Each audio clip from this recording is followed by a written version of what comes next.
सन 1923 में डॉक्टर भीमराव अंबेडकर अपनी उच्च शिक्षा पूरी कर भारत लौटे। अब वे केवल एक छात्र नहीं बल्कि एक गहन चिंतक, अर्थशास्त्री और समाज सुधारक बन चुके थे। विदेशों में उन्होंने देखा था कि समाज समानता और अधिकारों के आधार पर चलता है। भारत लौटकर वे ये सब अपने देश में स्थापित करना चाहते थे। उनका उद्देश्य स्पष्ट था, मैं अपने समाज को अंधकार से प्रकाश की ओर ले जाऊंगा। लेकिन भारत वही पुराना था। जाति, धर्म और भेदभाव की दीवारें अब भी उतनी ही मजबूत थीं। उनका स्वागत एक शिक्षित व्यक्ति के रूप में नहीं बल्कि एक अछूत के रूप में किया गया। ये स्थिति उनके लिए पीड़ादायक थी, पर उन्होंने हार नहीं मानी। उनके भीतर आग जल रही थी, समाज को बदलने की, उसे मानवता के स्तर पर खड़ा करने की। भारत लौटने के बाद अंबेडकर ने अपने जीवन की शुरुआत बड़ौदा राज्य में एक सरकारी अधिकारी के रूप में की। ये नौकरी उन्हें उसी महाराजा सयाजी राव गायकवाड़ ने दी थी, जिनकी छात्रवृत्ति पर उन्होंने विदेश में पढ़ाई की थी। परंतु बड़ौदा की सच्चाई जल्द ही सामने आ गई। उनके दफ्तर के कर्मचारी उनके साथ काम करने से कतराते थे। कई बार लोग उनके फाइल को छूने तक से मना कर देते थे। रहने के लिए कोई जगह नहीं थी, क्योंकि कोई मकान मालिक अछूत को किराए पर घर देने को तैयार नहीं था। आखिरकार उन्होंने एक पारसी धर्मशाला में कमरा लिया, पर जब लोगों को उनकी जाति का पता चला तो उन्हें वहां से निकाल दिया गया। ये घटना उनके जीवन की सबसे गहरी चोटों में से एक थी, लेकिन उन्होंने इन परिस्थितियों को अपने विचारों को तोड़ने नहीं दिया। उन्होंने लिखा, समाज ने मुझे ठुकराया, लेकिन मैंने समाज को बदलने की ठान ली।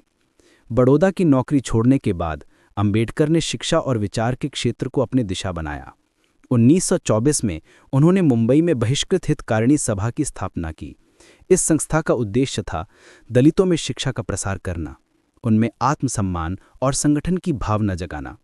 उन्होंने कहा, शिक्षित बनो, संगठित रहो और संघर्ष करो। ये केवल एक नारा नहीं था, बल्कि ये उनके जीवन का दर्शन बन गया। इस सभा के माध्यम से उन्होंने गरीबों और शोषितों को एक मंच दिया। वे गांव-गांव जाकर लोगों को जागरूक करते, उन्हें बताते कि जाति की बेड़ियां तोड़ने का सबसे बड़ा हथियार शिक्षा है। 1920 के दशक में जब दलितों की आवाज कोई नहीं सुनता था, तब डॉक्टर अंबेडकर ने एक अखबार निकाला, मूक नायक। इस पत्र का उद्देश्य था उन लोगों की आवाज बनना जिन्हें बोलने का अधिकार नहीं दिया गया था। मूक नायक में उन्होंने समाज की सच्चाई उजागर की। जाति प्रथा, धार्मिक अंधविश्वास और सामाजिक भेदभाव पर खुलकर लिखा। उनके लेखों ने लोगों के भीतर विचार की आग जला दी। दलित समाज पहली बार अपनी ताकत को पहचानने लगा। 1927 में अंबेडकर ने महाड़ सत्याग्रह का नेतृत्व किया।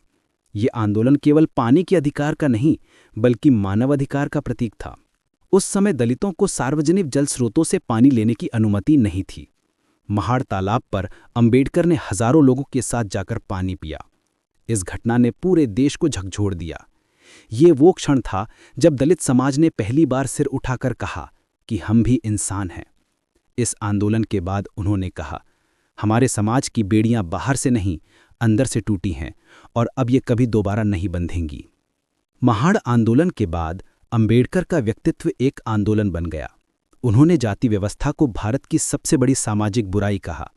वे मानते थे कि जब तक जाति प्रथा समाप्त नहीं होगी, भारत में ना तो समानता होगी ना स्वतंत्रता।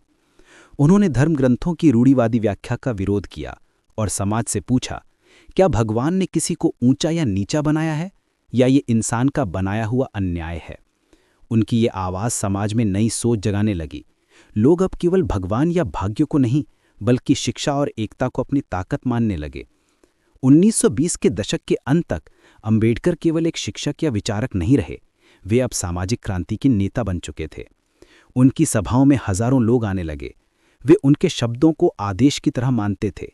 उनकी आवाज में विद्रोह था, पर उनके विचारों में करुणा थी। वे कहते थे, मेरा उद्देश्य समाज को तोड़ना नहीं बल्कि उसे इंसानियत की नींव पर दोबारा बनाना है। डॉक्टर अंबेडकर की भारत वापसी केवल एक शिक्षित व्यक्ति की वापसी नहीं थी, ये एक विचार, एक क्रांति और एक युग का आगमन था। उन्होंने समाज के सबसे निचले पायदान से उठकर ये दिखा दिया कि मनुष्य की असली ताकत उसकी सोच में होती है, न कि उसके जन्म में। उनकी कलम और आवाज ने उन करोड़ों लोगों को आत्मविश्वास दिया जो सदियों से चुप थे। अब वे समाज के शिकार नहीं बल्कि उसके सुधारक बनने की राह पर थे।